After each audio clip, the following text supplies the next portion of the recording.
The quiet moment before the storm. The evening was filled with noise, the kind of noise that feels bigger than the crowd that creates it. Flashes from cameras painted the air like lightning.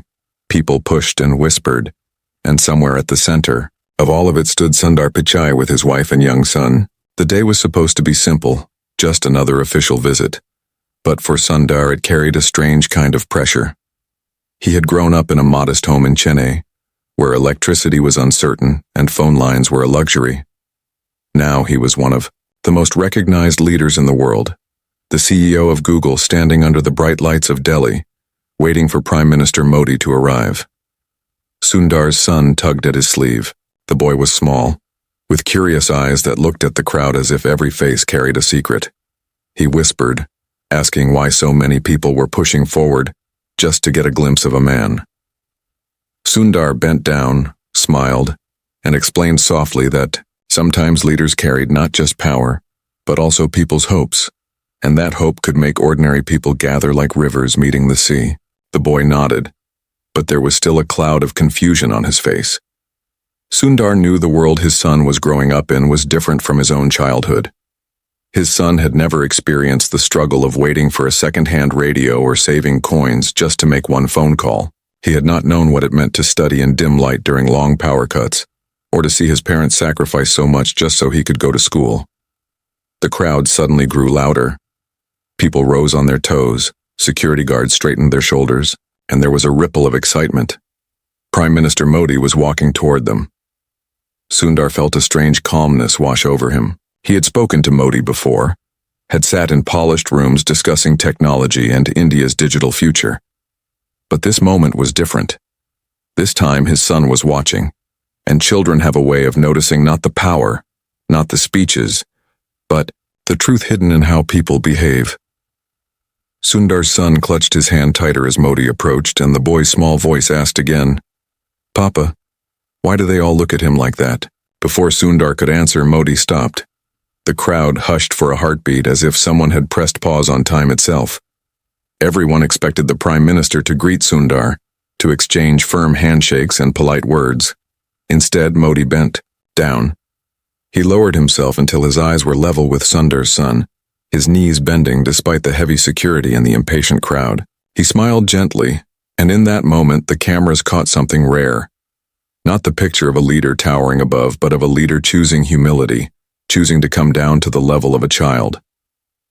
The boy looked at Modi with wide eyes, unsure of what to say. The Prime Minister's voice was soft, almost private, though everyone leaned in to hear. "Do you know who your father is?" he asked. The boy hesitated, then nodded shyly. "He builds things that make the world speak to each other." Modi smiled again. "Yes.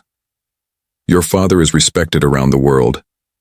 But remember, no matter how far he has gone, he came from the same land you and I come from. Never forget that respect is not about how high you stand, but how kindly you bend." The crowd gasped softly, as if a hidden truth had been spoken out loud. Sundar felt something stir in his chest. He had heard thousands of words in his life, endless speeches and presentations, but these words spoken to his son carried a weight that felt different. He knew they would echo for a long time. His son nodded again, still too young to fully understand, but something about Modi's tone seemed to plant a seed. The boy whispered back, "But why are you talking to me, sir?" "Everyone wants to talk to you." Modi chuckled, a sound warmer than the cameras flashing around them. "Because one day, when you remember this moment, I want you to know that greatness is not measured by the noise of crowds but by the silence of respect." The Prime Minister stood again, straightened his jacket, and turned back to Sundar.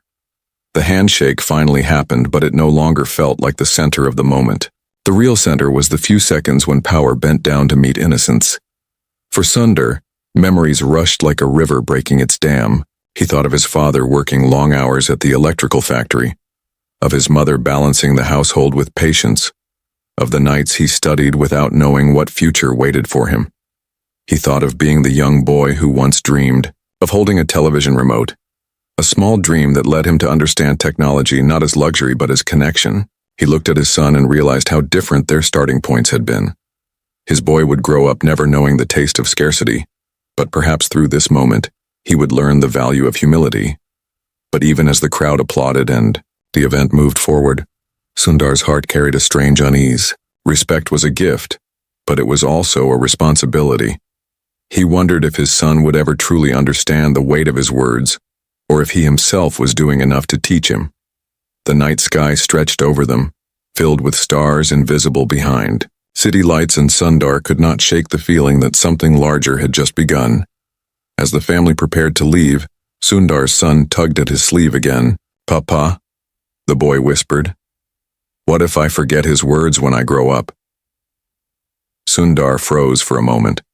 He bent down, placed a hand on his son's shoulder, and began to answer. But before he could speak, a sudden commotion broke out near the edge of the crowd. People were shouting, security rushing, the calm shattered like glass. Sundar pulled his son closer, his heart pounding, as a shadow pushed through the crowd toward them. The moment of humility was ending, and something unexpected was beginning. The shadow in the crowd. The noise came first, sharp and sudden like a drum beat breaking the rhythm of a peaceful song.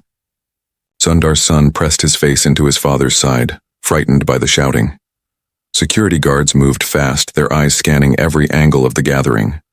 The bright lights of the cameras flickered more wildly now, but behind their glow was an unease that everyone could feel. The calm that had just settled after Modi's words was being stolen away, replaced by a tension that pulled at every breath. Sundar tightened his grip on his son's small hand. He was used to pressure, to boardrooms filled with critical eyes, to journalists who could twist a single sentence into headlines. But this was different. This was raw, physical, unpredictable. For a moment he thought of his childhood again. The crowded trains, the markets filled with pushing bodies, the way danger sometimes hid in the smallest corners of ordinary life. He whispered to his son to stay close, his voice steady though, his heartbeat was not. Then he saw the shadow. A figure moving through the crowd, not with the excitement of celebration, but with a kind of urgency that felt wrong. The man's shoulders hunched, his movements sharp. Security was already converging, but Sundar knew in that instant that he and his family were too close to whatever was about to unfold. The Prime Minister's guards formed a circle, pushing back people, their voices commanding order. But in the chaos, the figure slipped closer. Sundar's son looked up at him, his young eyes filled with fear. "Papa, is something bad happening?" The question pierced Sundar's heart.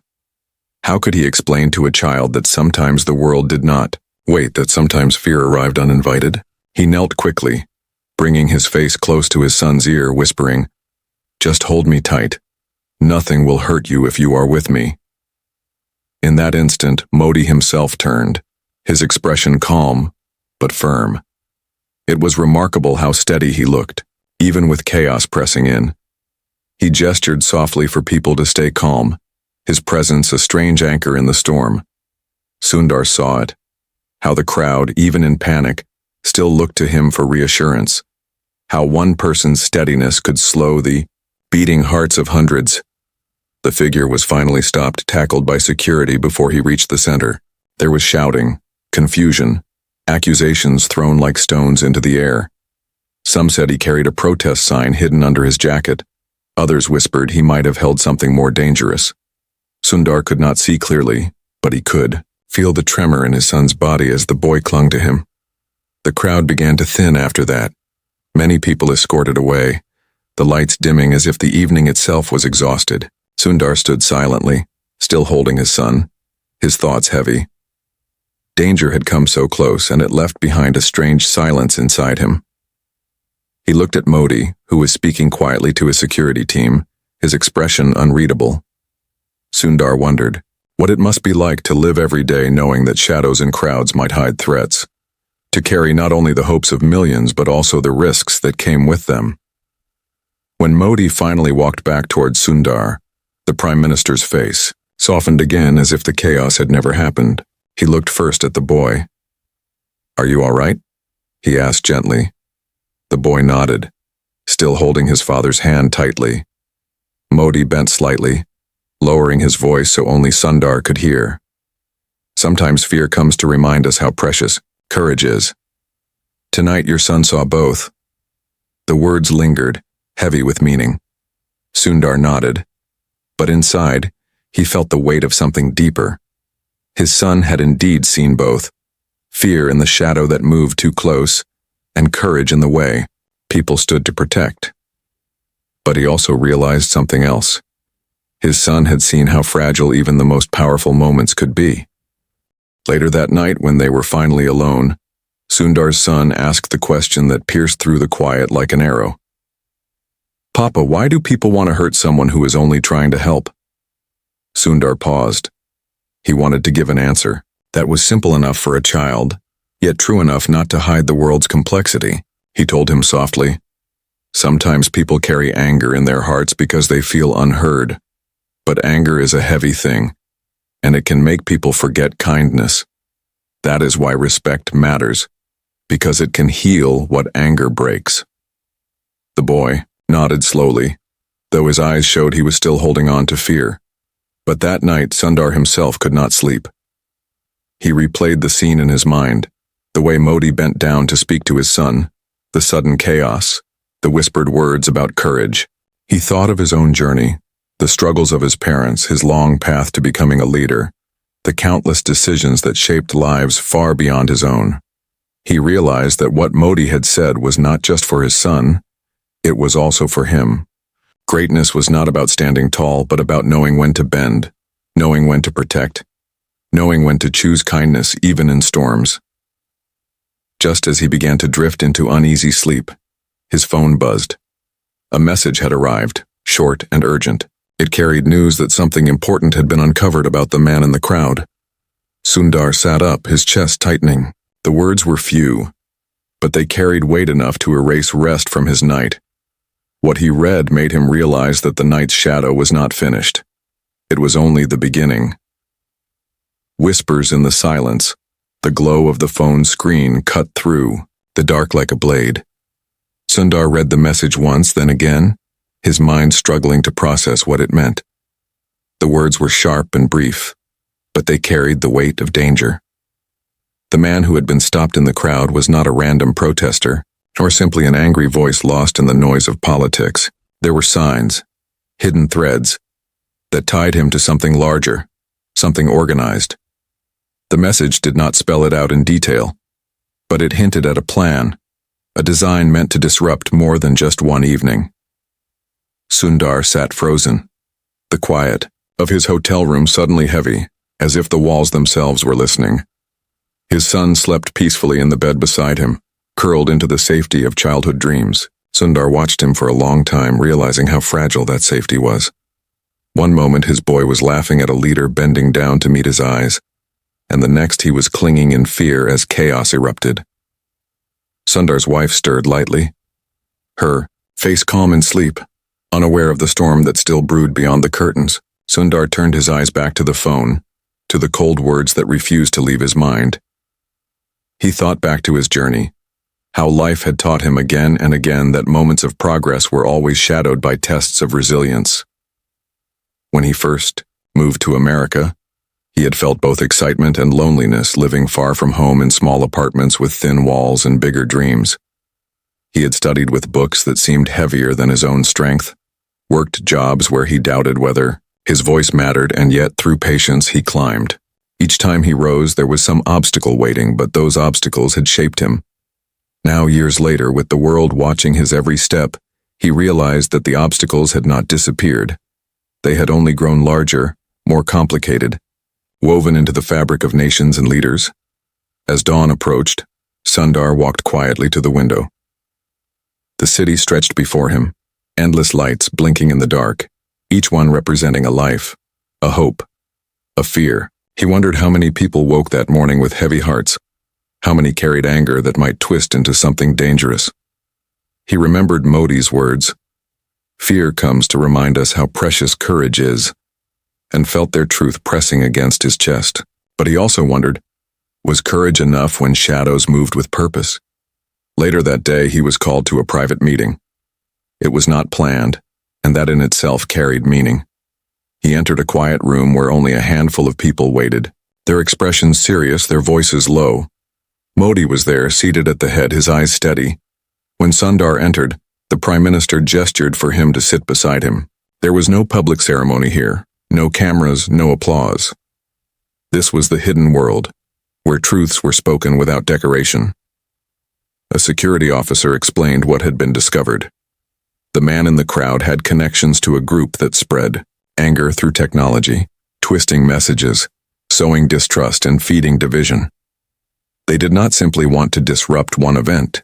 They wanted to shake confidence, to turn respect into suspicion, to weaken the bonds that leaders like Modi were trying to strengthen. As the officer spoke, Sundar felt a chill. Technology, the very thing he had dedicated his life to building, was also the tool being used to spread shadows. Modi turned to him then, his voice calm but carrying weight. Sundar, you know better than most how these things grow. One message can become a storm. One lie can travel faster than 100 truths. We cannot allow anger to take root in silence. Sundar nodded slowly, feeling the truth of those words. He had seen it in his work, how small sparks online could become wildfires in the real world, how voices behind screens could sometimes cause more harm than those in the streets. The Prime Minister leaned closer, his eyes searching Sundar's. Your son heard my words yesterday, but he also saw fear. Now you must decide what lesson he carries forward. Will he learn that fear wins or that respect and resilience are stronger? Sundar felt the question settle deep inside him. It was not only about his son. It was about all the sons and daughters growing in a world filled with both light and shadow. As the meeting ended, Sundar walked out with a heaviness that was part fear and part determination. He realized that his role was no longer just about building tools for the world to use. It was also about protecting the meaning behind those tools, ensuring that technology built bridges instead of walls, healing instead of hurting. That evening, as he sat with his son again, the boy asked quietly, "Papa, did the bad man go away?" Sundar hesitated, then answered with care. He was stopped, but sometimes what people carry inside them does not go away so easily. That is why we must carry something stronger. The boy looked at him curiously, his small voice asking, "What is stronger?" Sundar smiled softly, though his heart was still heavy. Kindness, respect, and courage. They can break anger in ways nothing else can. His son nodded, but before Sundar could feel relief, the phone on the table buzzed again. He picked it up, expecting another message from security. But what he saw made his chest tighten even more.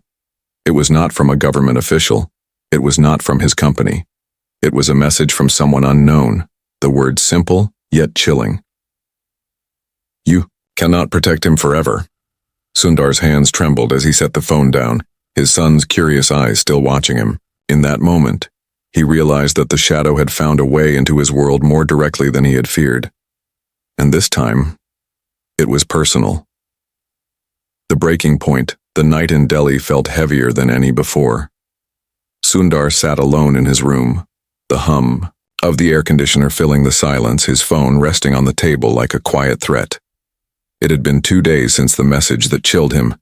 You cannot protect him forever. And although security had been tightened around his family, the fear was not outside the walls, it was inside his chest. Every time his son laughed, every time he reached out to hold his small hand, Sundar felt both joy and dread. The joy of a father watching his child grow, and the dread of knowing that innocence could be shattered in a single cruel moment. His mind wandered back to the meeting with Modi. The Prime Minister had spoken of courage and responsibility, of the power of messages that could build or break nations. Sundar knew he was right, but knowing truth is one thing. Carrying it is another. He thought of his childhood in Chennai, how his parents had shielded him from the harshest struggles while still teaching him resilience. They had never given him everything, but they had given him enough to dream. Now he wondered, was he giving his son the right lessons, or was he only giving him comfort without preparing him for the storms that lay beyond childhood's safe walls? The phone buzzed again. This time it was not a threat. It was a call from his security liaison, asking him to meet quietly in a secure location. Sundar left without telling his son, who was asleep in his mother's arms, his breathing steady and innocent. The drive through the dark streets felt endless, each shadow carrying weight, each passing motorcycle reminding him of how fragile safety was. When they finally arrived, the room was plain, its walls bare, its lights dim. Waiting inside were a handful of officials and Modi himself, his face calm but carrying lines of deep thought. They spoke of what had been uncovered. The man in the crowd was not working alone. Behind him was a network of people who thrived on chaos, who used technology not to unite but to divide, who spread lies that burned through communities like fire through dry fields.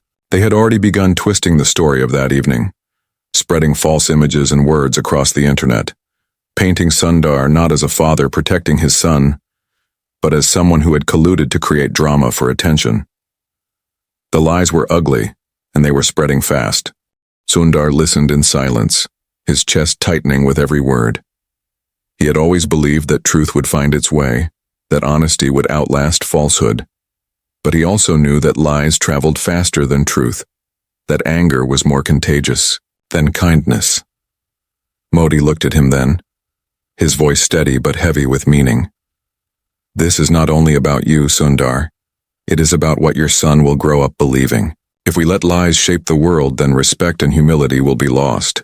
And if they are lost, then children like him will inherit only noise.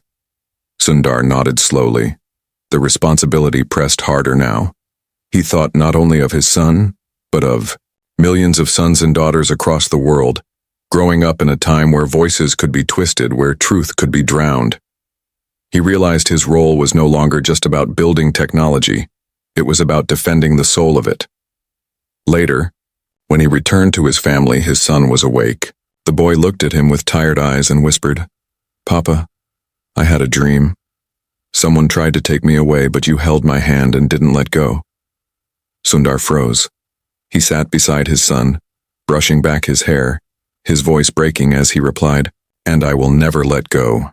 Not in dreams, not in life." But inside, he knew dreams and reality were beginning to blur, that the threats were no longer faraway shadows. They were close, pressing against the door of his own life. The next morning, as the family prepared for a private visit arranged by security to keep them away from crowds, Sundar noticed something strange. His phone buzzed again. But this time the message was different. It was not a threat, not a warning, but a single line that carried a different kind of chill. "Your son already knows more than you think." Sundar stared at the words, his mind racing. What did it mean?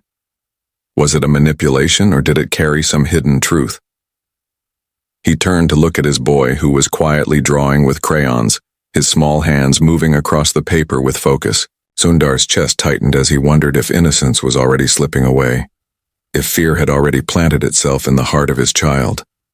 And in that moment, as the boy lifted the drawing to show his father, Sundar felt his breath catch, because on the paper was not a house or a tree or the simple shapes of a child's imagination. It was the figure of a man in a crowd, drawn in dark strokes, standing apart, watching. The seed of tomorrow. The drawing stayed in Sundar's hands longer than it should have. The childlike lines were shaky, uneven, but the image was clear. A man stood alone, a shadow among many, his eyes drawn in a way that seemed older than a boy's imagination. Sundar tried to smile at his son, tried to tell himself it was nothing more than the mind of a child piecing together fragments of what he had seen. But deep inside, something turned cold. The message on his phone still echoed, "Your son already knows more than you think." And now, looking at the drawing, Sundar wondered if innocence was already slipping through his boy's small fingers. That evening, Modi called for another private meeting. Sundar entered the quiet room, the Prime Minister already waiting, his face heavy with the kind of responsibility only few men could carry. He gestured for Sundar to sit, and for a while neither of them spoke. Finally, Modi said, "Children see more than we think. Their silence often holds truths that we adults are too busy to hear. Your son saw something that others missed, and perhaps that is why they are trying to use fear against you." Sundar listened, the weight pressing deeper into him. "He is just a child," he whispered, his voice breaking. "He should not carry these shadows." Modi leaned forward, his eyes soft but steady. "That is why we must show him that shadows cannot live where there is light. Courage, respect, and humility. These are the lights we must give him." The words settled into Sundar's chest like a slow flame, not burning, but warming. He thought of his own childhood, of nights spent under the dim light of a kerosene lamp, of his father teaching him patience not through lectures but through actions, of his mother's quiet strength. They had never protected him from struggle. They had taught him how to walk through it. Perhaps that was the lesson he had to pass on now, not to shield his son from every storm, but to show him how to face it without losing kindness. The following day, Sundar decided to speak directly to his son. They sat together by the window, the sunlight spilling across the room. The boy held his crayons again, but this time he looked up, waiting for his father's words. Sundar spoke slowly, carefully, as if every sentence was a bridge he was building for his child to walk across. "Yesterday you drew a man in the crowd. I know you remember him, and I know you felt afraid. It is all right to feel afraid. Even strong people feel it. But I want you to know something important. Fear is not the end. It is only the beginning of courage." The boy tilted his head, listening with eyes wide. Sundar continued, "You saw a man standing apart, but you also saw people who came together to stop him. You saw leaders who bent down to your level, who spoke with kindness. That is the truth you must carry, not the shadow. Shadows look big, but they disappear when the light grows. And you, my son, you must always choose to be the light." The boy nodded slowly, his lips pressing together as if trying to hold the weight of his father's words. Then he whispered, "Papa, will the bad people come again?" Sundar's chest tightened, but he placed his hand gently over his son's. "Yes," he said honestly, "they might. The world will always have those who choose anger over kindness. But remember what Modiji told you, that greatness is not how high you stand, but how kindly you bend. If you bend toward others with respect, you will always stand taller than fear." For the first time in many nights, Sundar felt a quiet peace settle inside him. It was not the peace of safety, but the peace of clarity, of knowing what path he must walk. He could not erase shadows from the world, but he could guide his son to carry light within him. Days passed, and the noise of the incident began to fade. The lies that had spread across the internet slowly weakened as truth began to shine through. People shared not the false images, but the story of Modi bending to speak to a child, the story of humility stronger than power. The nation whispered of it, then spoke of it loudly until it became a story that carried its own life. Sundar watched it unfold, not with pride in himself, but with hope that somewhere in those words people would remember that respect and kindness were not signs of weakness, but of strength. One evening, as the sun set behind the city, Sundar's son stood at the balcony, watching the sky turn to fire. He turned to his father and said softly, "Papa, I am not afraid anymore." Sundar's eyes grew wet, his voice breaking as he replied, "Then I have already won." And in that moment, Sundar understood that the true measure of his life was not the title he carried, nor the power of his position. It was in the quiet courage of his son, in the resilience he passed down, in the seed of respect planted in the heart of a child. The shadows of the world would always return, but as long as that seed grew, as long as his son, and millions of sons and daughters like him, chose light over darkness, kindness over anger, humility over pride, then no shadow could ever truly win.